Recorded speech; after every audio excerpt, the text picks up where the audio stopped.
जय मिथिला, जय मैथिली। हम संतोष मिश्रा समस्त मिथिलावासी के प्रणाम करै छी।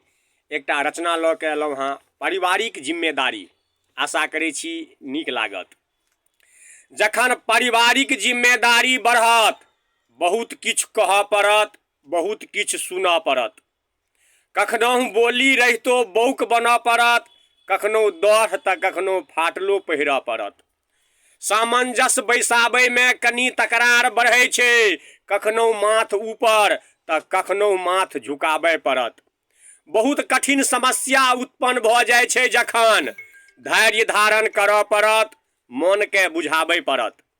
कखनो सत्यो बात असत्य लागत, फेरमे दुविधामे जुनि फँसब, सत्यके उजागर करय पड़त। ढनमनायल घरके साधय पड़त कन्हा पर, कखनो सिसकय पड़त तऽ कखनो कुहरय पड़त। कखन काल डिप्रेशनमे आत्महत्याके विचार जागृत होइ छै। अधला काज ठीक नहि करी, मोनके सम्हारय पड़त। जिम्मेदारी एकटा सूत्र थिक जे गुनय पड़ै छै, बल धकेल नहि करी, प्रेमसँ ससारय पड़त।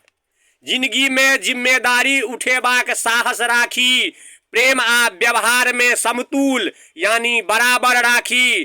जिम्मेदारीके तराजू अहींके हाथ रहत, पासंग नहि मारबै, सब पर एक बराबर नजरि राखय पड़त। जखन पारिवारिक जिम्मेदारी बढ़त, बहुत किछु कहऽ पड़त, बहुत किछु सहऽ पड़त।